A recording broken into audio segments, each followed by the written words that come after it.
Olá a todas as pessoas que assistem. É uma honra, um prazer poder falar um pouquinho da minha história, dos trabalhos que eu faço com diversidade e inclusão.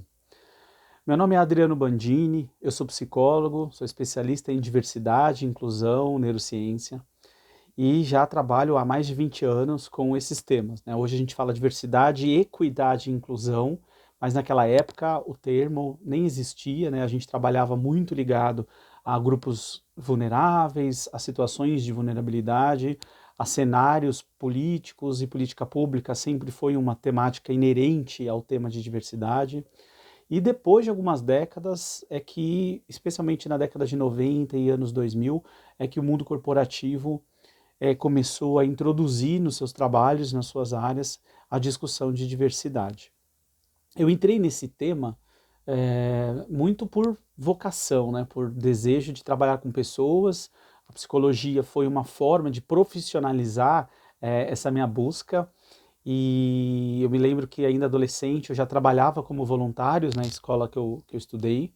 E essa ação voluntária ela tinha alguns focos, né? Então eu tinha lá a alfabetização de adultos, tinha uma parte de patologia clínica que faz exames laboratoriais, e a gente ajudava a fazer exames gratuitamente em algumas comunidades na Zona Norte, Jardim Peri, Jardim Antártica, e outros grupos que eram ligados a um tipo de ação com idosos, que hoje está muito próxima de terapia ocupacional, mas que na época nós tínhamos mais uma forma de estar com vários idosos em asilos, né? Eram 2 asilos que a gente visitava, e apoiar esses asilos em várias situações e vários cenários, né? Então, tinham várias frentes e que me colocou muito próximo a muitos desafios que hoje, dentro da pauta de diversidade, a gente tem um foco muito grande de trabalho. Falar de mim acho que é importante para poder contextualizar a prática do que diversidade também nos convida, que é entender o ser humano. Eu vou fazer a minha audiodescrição, então muitas vezes quando pessoas cegas participam de palestras ou lives, a gente tem um cuidado de audiodescrever-se para que essas pessoas tenham mais dados que pessoas videntes, né, que veem, já absorvem isso com a informação visual. Então eu sou um homem branco, eu tenho hoje cabelos curtinhos com um pequeno topete, uso barba e bigode, já tenho uma marca de várias partes brancas na minha barba. Estou com um agasalho de frio, sentado numa cadeira ergométrica com um encosto de cabeça. Atrás de mim tem uma parede verde com um mapa mundi, onde eu vou raspando os lugares que eu já fui, que eu já conheci. Essa audiodescrição, ela me ajuda a trazer para o contexto um lugar de fala. Assim, eu vivo qual realidade e a partir deste meu ponto de referência, eu vivo diversas experiências e essas experiências moldam a minha opinião sobre o mundo, né? Então, eu tenho vários privilégios por ser homem, branco, cis, hétero, respondo pelos pronomes ele, dele.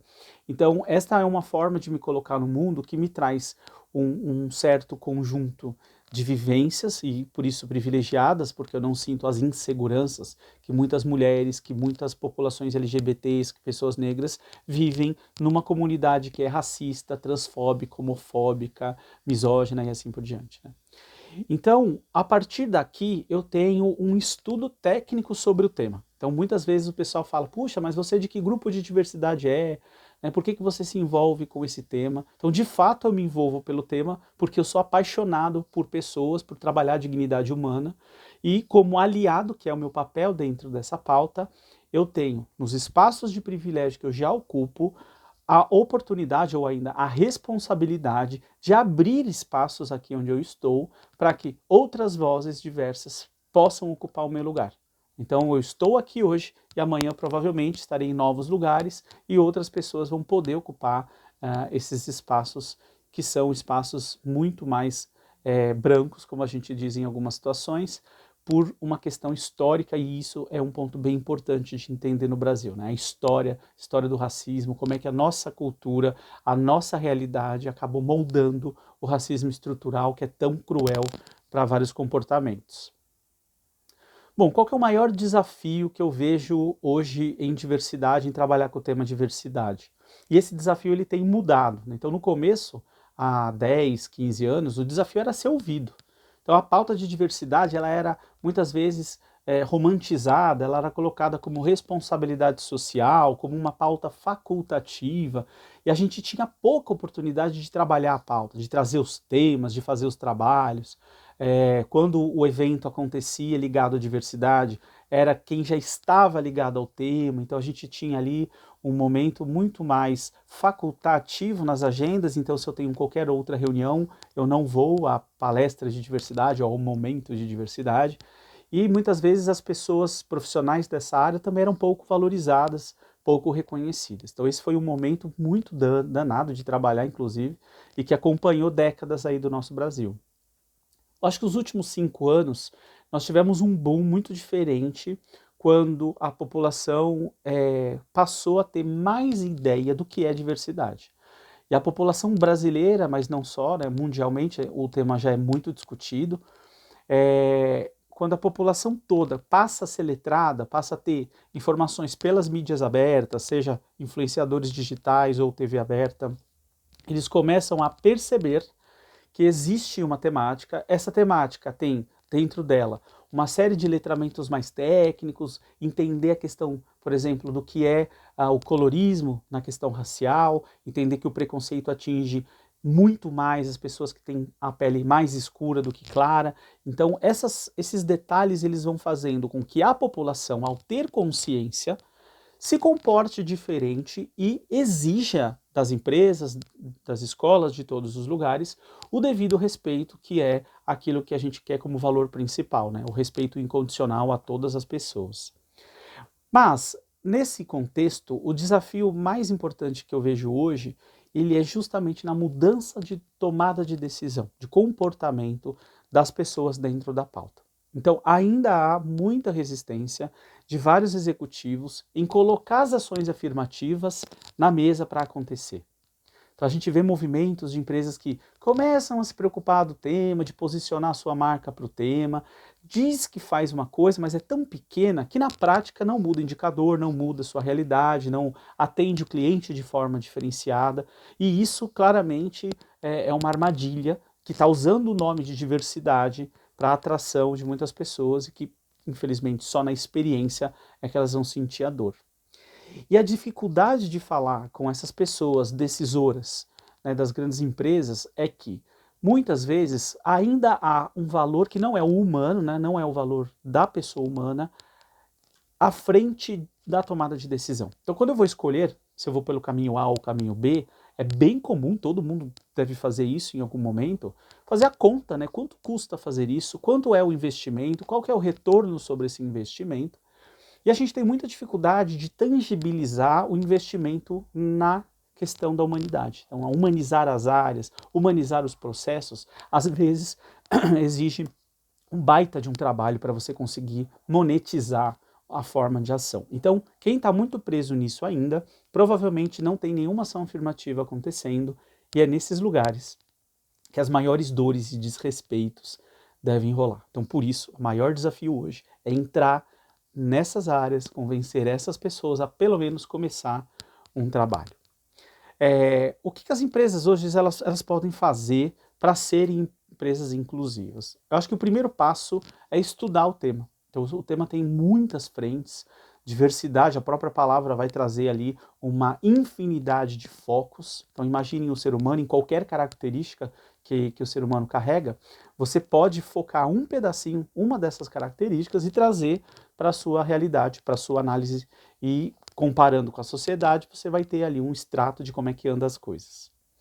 Depois, falar sobre diversidade com a população, seja de uma cidade ou de uma empresa, é difícil, porque as pessoas não confiam ainda. Então a segurança psicológica é um dos maiores desafios dentro das empresas na construção da pauta de diversidade.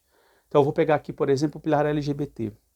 Então o LGBTQIA+, a própria sigla já diz muito, né? A gente tem a sigla reconhecendo identidades, orientações sexuais, que vão trazendo a visão de que aquele perfil existe, que aquela pessoa existe, e este reconhecimento é uma forma de dignidade humana, né? O nome social de pessoas trans acho que também é um exemplo bem forte.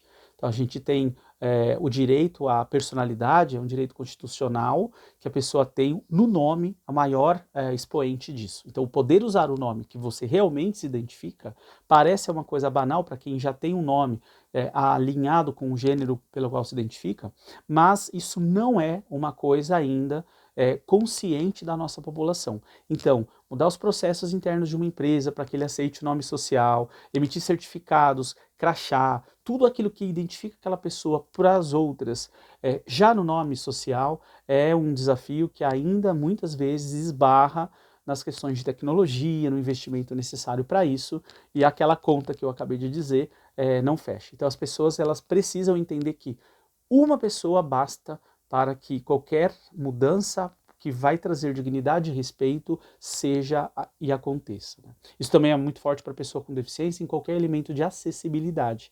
Então eu não preciso ter uma pessoa com deficiência para construir acessibilidade. Então eu preciso ter tudo acessível para todo mundo e também as pessoas com deficiência vão usufruir daquele ambiente acessível. O ambiente acessível é para todas as pessoas e não apenas para quem tem alguma mobilidade reduzida, por exemplo. E trazer esta consciência e esse estudo, ela demanda um planejamento estratégico, que normalmente começa com o posicionamento da marca. Então, o presidente, né, a alta liderança daquela companhia, ela vai trazer o tema para uma discussão e posicionar a sua empresa para aquilo. Pode ser um posicionamento mais agressivo, mais conservador, mas ainda assim, ou a gente se posiciona pró-respeito, pró-valores humanos, que está dentro de diversidade, ou as questões naturais que ocorrerão e normalmente ocorrem prejudicando algum grupo, vai dizer o posicionamento da empresa. Então a sociedade, né, os clientes, os colaboradores vão posicionar a empresa. Ou você se posiciona, ou você será posicionado. E mais ainda, né, quando a gente começa a planejar esse trabalho de diversidade, então ao começar um trabalho a partir do posicionamento, eu tenho uma liderança envolvida, ainda que obrigatoriamente e minimamente, para responder ao tema para as suas pessoas. Então, se há uma diretoria que lidera 500 pessoas, aquela diretoria precisa aprender a falar corretamente os termos para poder navegar com mais segurança. E a gente tem visto isso aqui no trabalho que eu realizo no Itaú. Hoje o Itaú é a minha principal empresa, né, onde eu trabalho aqui, CLT inclusive. Mas não só aqui, em outras localidades também, nos cursos que eu aplico, fica muito nítido que muitas das pessoas executivas têm medo de falar do tema porque têm medo de errar a palavra, a forma, a frase, e aí vira uma grande trava-pauta, né, esse medo. Então eu preciso desbloquear isso, e a segurança psicológica, ela nasce nesta hora, quando eu começo a dizer, se errar, tudo bem, porque a gente está aqui para aprender e melhorar rápido. Né? Os grupos que há anos, as pessoas que vivem o preconceito todos os dias, elas têm pressa para fazer o mundo ser mais respeitoso em todos os sentidos. Mas essa pressa sozinha, sem um planejamento, ela não acelera a evolução e a educação, que tanto é o caminho que a gente precisa para mudar estruturalmente as pessoas. Lembra que a empresa é o resultado do comportamento das pessoas. Né? O que é uma cultura corporativa? O resultado da forma como as pessoas se relacionam dentro dessa cultura. Então, a educação ou a reeducação para os valores humanos, ela é necessária e ela precisa caminhar ali em níveis inicial, médio e avançado, para que de fato a pessoa, no seu interior, se revisite, questione as grandes questões e estereótipos que a nossa educação informal traz e que a partir da consciência de tudo isso, ela pode se apoderar das palavras certas, do posicionamento correto, dos lugares de fala correto e a partir disso, os trabalhos, as ações afirmativas, as contratações, os méritos e promoções, eles vão fluir com muito mais naturalidade. Então, construir um plano que vai trazer segurança psicológica para a fala é fundamental para só então as pessoas daquela cidade ou daquela empresa terem coragem de levantar a mão para falar. Eu sou uma pessoa LGBT, eu sou uma pessoa com deficiência. Né? Um outro dado interessante, a gente vê em muitos censos que as empresas fazem, alguns setores econômicos já fazem censos há muitos anos, como a Febraban, por exemplo, há mais de 10 anos ela tem censos acontecendo. Conforme os trabalhos se estruturam, amadurecem, eles acontecem de duas formas, individualmente naquela empresa, mas também de forma colegiada no setor, isso é muito legal. As empresas, ao fazerem isso, posicionam seus colaboradores dizendo assim, olha, aqui a gente valoriza a diversidade, o valor da diversidade está inerente ao respeito. Se você se sente desrespeitado, esses são os canais que você deve denunciar, deve nos apresentar os problemas para serem resolvidos, e esses problemas de fato precisam ser resolvidos. Então, quando esse ciclo começa a funcionar, as pessoas vão começar a acreditar que aquele discurso ele já é prática.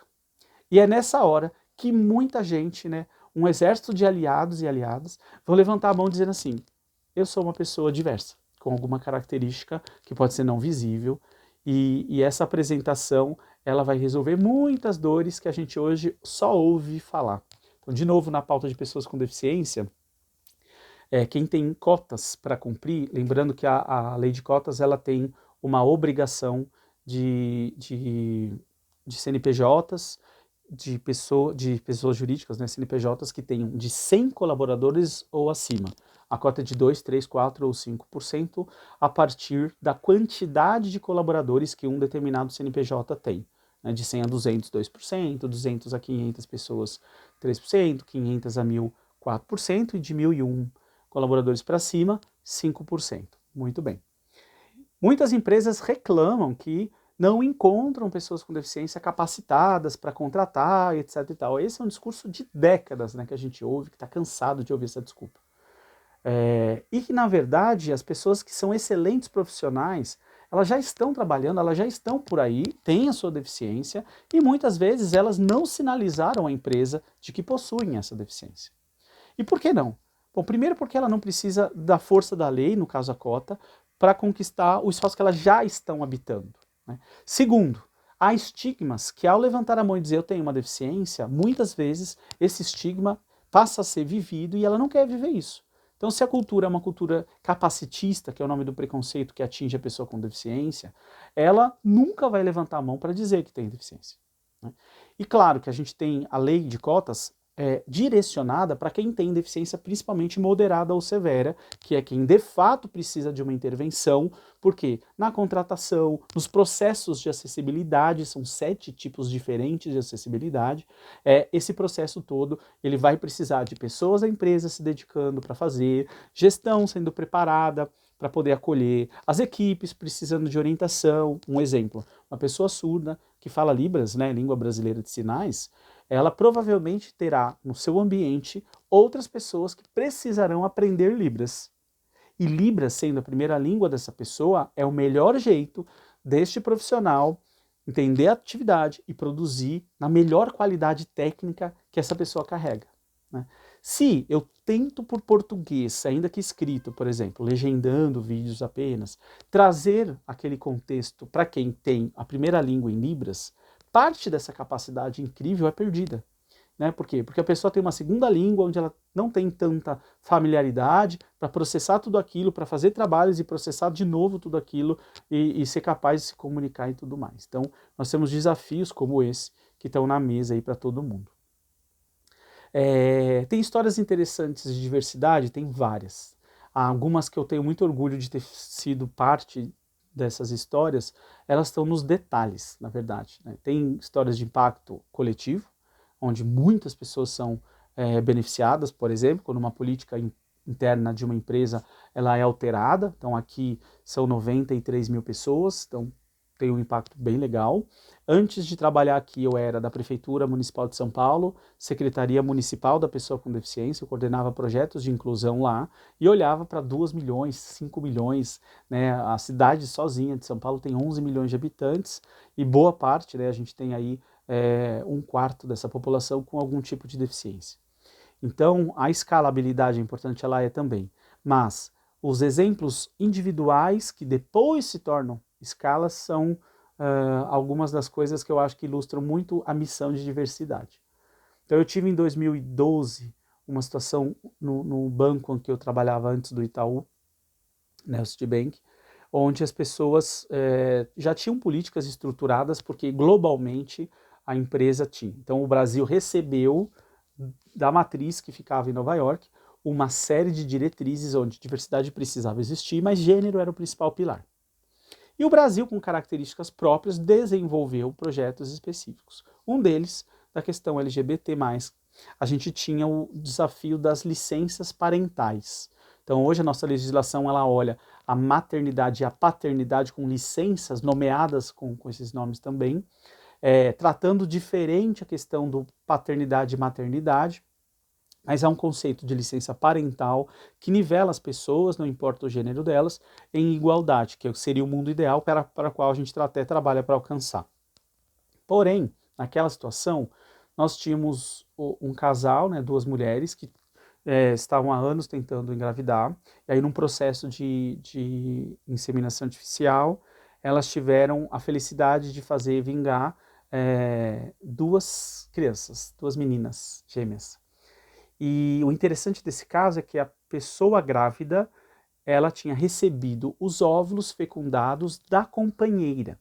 Então, geneticamente, a mãe é uma e a gestante era uma outra. Né? E a discussão sobre esse tema, ainda mais ali em 2012, né, há 10 anos, ela era ainda muito embrionária. Então, não havia juridicamente um contexto que contribuísse para a dupla licença maternidade, que foi o foco do nosso trabalho para conseguir conquistar. Né?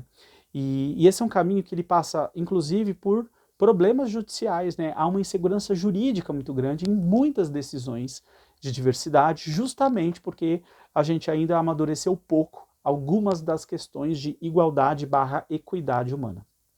E esse é o brilho dos olhos que eu vejo em diversidade. Então a gente, ao se deparar com desafios que não eram previstos legalmente, a gente não se acomoda no que está, mas vai empurrar toda essa legislação para ser. Então, a gente quer modernizar tudo de forma estrutural e, inevitavelmente, a política vai ter que receber também essas atualizações nas suas leis, nas suas orientações, para cada cidadão, cidadã poderem navegar com mais tranquilidade. Né? E por fim, uma questão que eu acho que também vale para quem está pensando em trabalhar, diversidade, hoje ele é uma carreira que existe, e eu mesmo me tornei um especialista, criamos uma cadeira de especialista para eu poder ocupá-la, mas a diversidade não está em uma pessoa dentro do RH, né? Ela está na consciência de que cada pessoa, cada profissional, naquilo que faz, tem que ter, para aquilo que escolheu fazer, ser feito de forma inclusiva. Então, nós não temos uma área hoje de diversidade com a missão findada em ser uma carreira e etc e tal. Muito pelo contrário, a gente trabalha para não existir, em algum momento a gente não vai ser mais necessário como área exclusiva. Mas, por enquanto, a gente precisa educar jovens, sistema educacional inteiro, para que isso seja orgânico, que a cultura mundial mude. A gente precisa remediar o que já aconteceu, ou seja, os adultos que hoje precisam receber esses conteúdos que não eram naturais do seu tempo, para que repensem os seus processos a partir do ser humano como centro de valor. Então, as coisas vêm depois do centro de valor, que é a pessoa humana. E esse desafio ele não é de uma ou de outra pessoa, é de todas as que estão aqui, todas vocês que estão aí me ouvindo, e todas as pares maravilhosas que eu carrego aqui, que eu tenho, seja aqui no meu time, seja fora daqui, e que trabalham, que se dedicam, que têm a sua vida dedicada às temáticas de diversidade, seja voluntária ou remunerada, mas que fazem muita diferença na construção de um mundo melhor para todo mundo. Né? Espero que essa pequena pitada, né, da área profissional de diversidade, ela ajude muito vocês a se inspirarem, a saberem mais do tema, e agradeço muito o convite e o espaço por estar aqui falando para vocês. Né? Um grande beijo, tchau, tchau.